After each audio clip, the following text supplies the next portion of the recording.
Hello everyone, कैसे हैं आप सब। तो आज का आपका टॉपिक है इनहेरिटेंस। देखो, अब तक जो हम कॉन्सेप्ट लेकर चल रहे थे वो सिंपल तुम्हारे प्रोग्रामिंग लैंग्वेज के कॉन्सेप्ट थे। अब ये जो है इनहेरिटेंस, ये आपका ऑब्जेक्ट ओरिएंटेड प्रोग्रामिंग का कॉन्सेप्ट है। ठीक है। तो C++ जैसा कि आपको जानते हैं, इंट्रोडक्शन वीडियो में आपको बताया था मैंने कि C++ क्या है, एक ऑब्जेक्ट ओरिएंटेड प्रोग्रामिंग लैंग्वेज है। तो क्यों कहते हैं हम इसको ऑब्जेक्ट ओरिएंटेड? तो ऑब्जेक्ट ओरिएंटेड का मतलब होता है कि ये ऑब्जेक्ट बेस, इस पर हम प्रोग्रामिंग करते हैं। अब कौन कौन से कॉन्सेप्ट हैं या कौन कौन से फ़ायदे हैं ऑब्जेक्ट ओरिएंटेड के, तो उसमें मैंने आपको एक बताया था कि ऑब्जेक्ट ओरिएंटेशन में रीयूजेबिलिटी जो है एक बहुत अच्छा फ़ायदा है। ठीक है। हम क्लास बनाते हैं, ऑब्जेक्ट बनाते हैं और हम उसको रीयूज़ कर सकते हैं। अगर हमारी कोई पुरानी क्लास है तो कोई नई क्लास बनाने में हम उसको रीयूज़ कर सकते हैं। ठीक है। तो उसको कहते हैं रीयूजेबिलिटी। ठीक है। और इस एक्टिविटी को कहते हैं, जब हम किसी पुरानी क्लास का यूज़ किसी नई क्लास को बनाने में करते हैं तो उसको कहते हैं हम इनहेरिटेंस। तो आज का टॉपिक आपका इनहेरिटेंस ही है। ठीक है। तो अगर हमारे पास कोई पुरानी क्लास है, मान लीजिए जैसे हमने कोई एक नंबर के लिए एक क्लास बनाई थी जिसमें हमने एक इंटीजर नंबर जो है जिसका डाटा पार्ट था और जिसका फंक्शन पार्ट थे, उसमें हम इंटीजर नंबर को इनपुट करा रहे थे और प्रिंट करा रहे थे। दो फंक्शन थे हमारे पास जिसमें हम एक में तो इनपुट करा रहे थे और एक में प्रिंट करा रहे थे। ठीक है। तो अब क्या हुआ, ये हमारी थी एक जो स्टार्टिंग में हमने क्लास बना दी थी, इसमें हमने कुछ बेसिक फंक्शन दे दिए थे नंबर के लिए। ठीक है। अब क्या हुआ, मान लीजिए हमें कोई नया प्रोग्राम बनाना है या प्रोग्राम में ही नए एवोल्यूशन हुए हैं, हमें नंबर से रिलेटेड कोई नई चीज़ ऐड करनी है या हमें कोई नया फंक्शन ऐड करना है, तो हम एक नई क्लास बना सकते हैं इसी क्लास को बेस लेकर। ठीक है। तो जैसे मान लीजिए मुझे कोई एक नया फंक्शन ऐड करना, वैसे तो और भी तरीके हैं कि मैं सेम क्लास में ही कोई नया फंक्शन ऐड कर दूं, पर ये एक बेटर वे है। तो इसमें आपकी जो पुरानी क्लास है वो भी बनी रहती है और नई क्लास भी बन जाती है। अगर हम फंक्शन ऐड करेंगे प्रॉपरली उस तरीके से, किसी तरीके से, तो फिर वो फंक्शन परमानेंटली इसमें ऐड हो जाएगा। लेकिन अगर हम एक नई क्लास बनाएंगे, इसको इनहेरिट करके, इसको कहते हैं इनहेरिट करना। ठीक है। इस क्लास को इनहेरिट करके तो वो एक नई क्लास बनी, दोनों क्लास के फिर हम ऑब्जेक्ट यूज़ कर सकते हैं। ठीक है। तो ये होते हैं आपका इनहेरिटेंस। अब इनहेरिटेंस करते कैसे हैं, इसके लिए देखो हम एक प्रोग्राम लेते हैं। ये रहा हमारा प्रोग्राम। ठीक है। अच्छा, जो क्लास हमारी बेसिक, जिसमें हम बेसिक चीज़ें डालते हैं उसको कहते हैं हम बेस क्लास, और जिसमें उसको इनहेरिट करते हैं उसको कहते हैं हम ड्राइव क्लास। ड्राइव क्लास या इनहेरिट क्लास भी कह सकते हैं हम। ठीक है।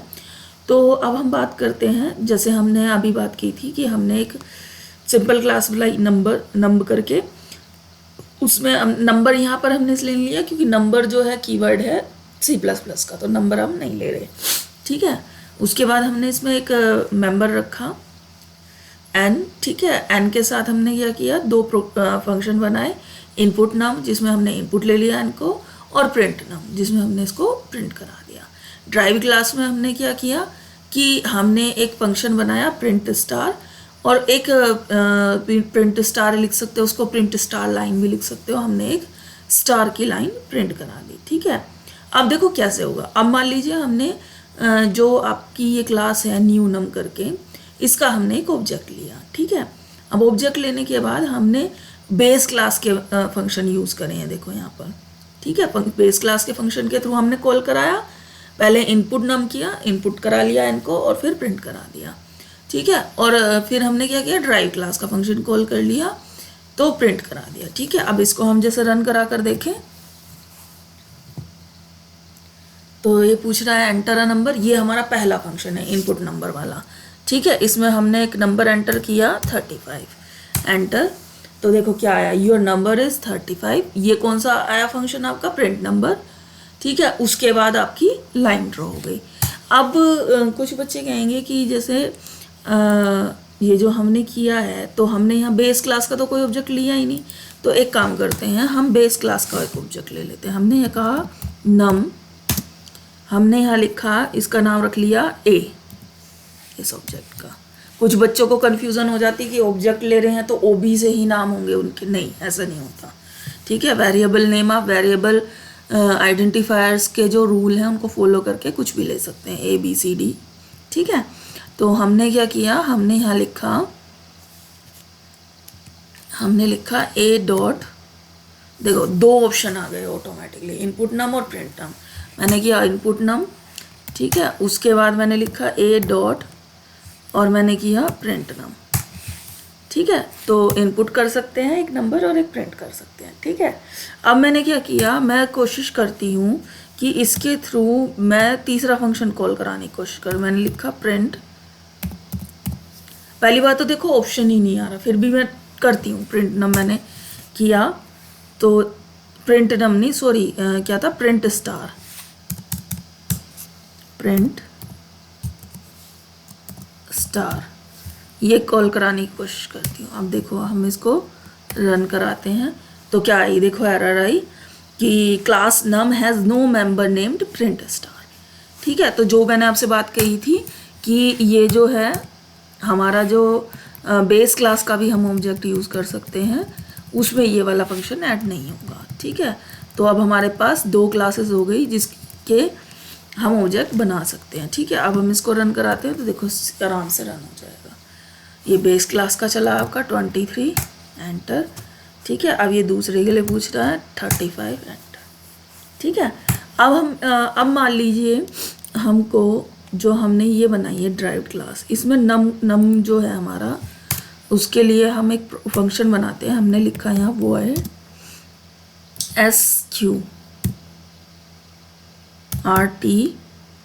num, ये हमने एक फंक्शन बनाया जो क्या करेगा, जो हमारा नंबर है उसका जो है सी आउट कर दे, जो हमारा स्क्वायर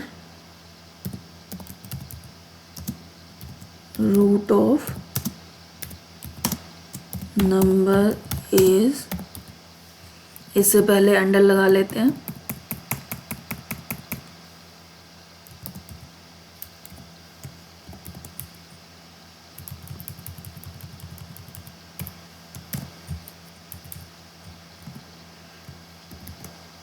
n इंटू n।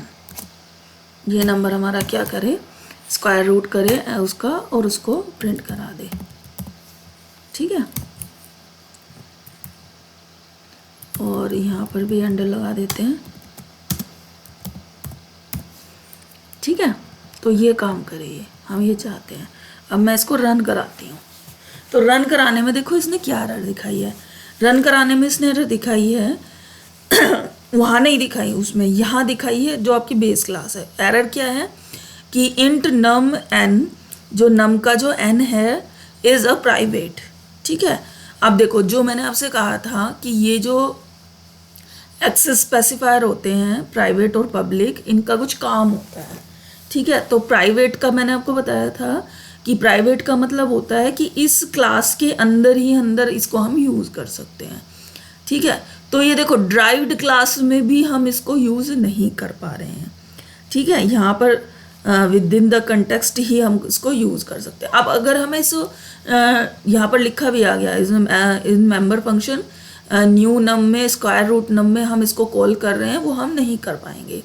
तो हम ये चाहते हैं कि हम इसको कॉल कर पाएँ।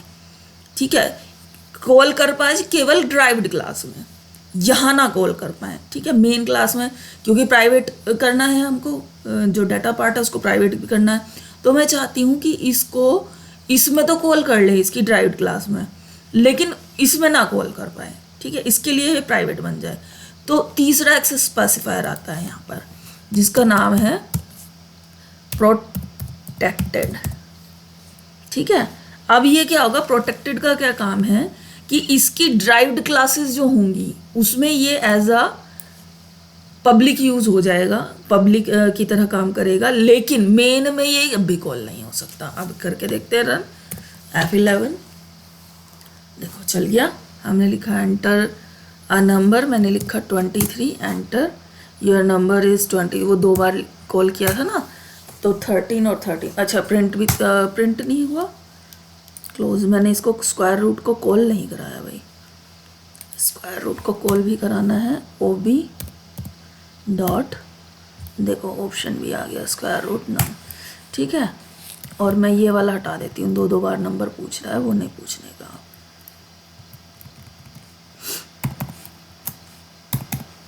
ठीक है, अब इसको मैं रन कराती हूँ। मैंने यहाँ लिखा 34, एंटर 34, और ये आ गया इसका स्क्वायर रूट ऑफ नंबर। ठीक है, तो देखो यहाँ पर स्क्वायर रूट हो गया, अब इसने कोई एरर नहीं दिखाई। ठीक, ये काम हो गया।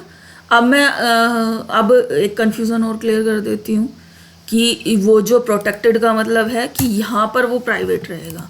तो अगर मैं यहाँ OB, अगर वो यहाँ पब्लिक होता तो यहाँ एक्सेस हो जाना चाहिए था, जबकि यहाँ क्या है OB n is equal to, अगर मैं यहाँ 10 लिखूँ तो ये आपका काम नहीं करेगा। तो क्या दिखा दिया इसने, इंट मेन वॉइड में आप n को कॉल कर रहे हैं और n प्रोटेक्टेड है, यानी कि ड्राइव्ड क्लास में तो आप यूज़ कर सकते हैं, लेकिन मेन में उसको यूज़ ड्राइव्ड क्लास के अलावा उस, और ड्राइव्ड क्लास भी इसी बेस क्लास की होनी चाहिए, तो आप यूज़ कर सकते हैं, नहीं तो नहीं कर सकते। तो 3 तरह के आपके एक्सेस स्पेसिफायर हो गए, पब्लिक, प्राइवेट और प्रोटेक्टेड। ठीक है, तो ये, और ये होता है आपका इनहेरिटेंस। इनहेरिटेंस में क्या होता है, जब आप किसी क्लास को रीयूज़ करते हैं कोई नई क्लास बनाने के लिए, तो उसको कहते हैं इनहेरिटेंस। ठीक है, और तो सिंपल इनहेरिटेंस के लिए हमें क्या करना है, यहाँ पर नई क्लास का नाम लिखना है, जो भी हम नई क्लास बना रहे हैं वो सारा वो ही रहेगा, बस यहाँ कॉलन लगा के जिस क्लास को हमें ड्राइव करना है उसको यहाँ पर लिख देंगे पब्लिक करके। ठीक है, मतलब इसका मतलब है कि जो नम क्लास है उसको हम यहाँ पर पब्लिक कर रहे हैं। ठीक है, तो उसके जो प्रोटेक्टेड जो प्राइवेट डाटा है वो प्राइवेट रहेगा, यहाँ पर जो प्रोटेक्टेड डाटा है वो प्राइवेट हो, जो प्राइवेट डाटा है वो यहाँ एक्सेस नहीं हो पाएगा, जो प्रोटेक्टेड डाटा है वो इस क्लास में आके प्राइवेट हो जाएगा, और जो पब्लिक डाटा है वो इस क्लास में भी पब्लिक रहेगा। ठीक है, तो ये हो गया आपका। अब अगर आपको कोई कंफ्यूजन हो तो आपका पूछ सकते हैं आप। ठीक है, ये है आपका सिंपल एक टॉपिक है, क्या है इसका नाम, इनहेरिटेंस। ठीक है, और ये सबसे बेस टॉपिक माना जाता है आपका ऑब्जेक्ट ओरिएंटेड प्रोग्रामिंग के लिए। ठीक है, अगर आपको, हाँ, और मैंने एक चीज़ और नोटिस की है कि आप वीडियो देख रहे हैं लेकिन सब्सक्राइब नहीं कर रहे हैं। अगर आप वीडियो देख रहे हैं, आपको अच्छी लगती है, तो वीडियो को सब्सक्राइब भी किया करो। सब्सक्राइब करोगे तो मैं जब नया टॉपिक डालूँगी तो आपको उसकी नोटिफिकेशन आएगी। ठीक है, आपको पता चल जाएगा कि कौन सा नया टॉपिक मैंने डाला है। ठीक है, और भी मैं धीरे धीरे अलग अलग चीज़ों में बनाऊँगी वीडियोज़। ठीक है, लेकिन आप सब्सक्राइब नहीं करोगे तो ऐसे कैसे चलेगा। आप वीडियो देख लेते हैं, सब्सक्राइब नहीं करते, ऐसे काम मत कीजिए। ठीक है, अगर आपको ज़्यादा से ज़्यादा वीडियो देखनी है तो सब्सक्राइब कीजिए चैनल को। अपने दोस्तों को भी बोलिए, वो भी सब्सक्राइब करेंगे तो अच्छे अच्छे टॉपिक जैसे मैं बनाती हूँ तो आप उन चीज़ों को पढ़ पाएंगे, समझ पाएंगे। कोई आपकी कन्फ्यूज़न, कभी कभी ऐसा होता है आप कोई टॉपिक आपने पढ़ लिया और उसको आपने मतलब आपको लगता है कि आपको आ गया, लेकिन कोई चीज़ आप उसमें, कोई कॉन्सेप्ट आप उसका छूट गया, आपको नहीं पता कि वो छूट गया, तो भी आप उसकी वीडियो जब मैं डालूँ आप उसकी वीडियो देख लो तो आपका वो कॉन्सेप्ट क्लियर हो जाएगा। ठीक है, तो मैं कोई ज़्यादा बड़ी वीडियो भी नहीं बनाती, 15-20 मिनट की वीडियो होती है। 15-20 मिनट की वीडियो तो आप वैसे भी देख सकते हो। ठीक है, तो उससे क्या होंगे, आपके कॉन्सेप्ट जो हैं धीरे धीरे क्लियर हो जाएंगे। ठीक है, तो सब्सक्राइब करो, बेल आइकन दबाओ, और उसके बाद अगर वीडियो आपको समझ में आ जाए, अच्छी लगे, तो वीडियो को लाइक करो। ठीक है, शेयर करो, अपने दोस्तों को भेजो, दोस्तों से बोलो वो शेयर करें उसको। ठीक है, और अगर कुछ समझ में नहीं आया तो कमेंट करके आप पूछ सकते हैं। ठीक है, तो आज की वीडियो यहीं क्लोज़ करते हैं।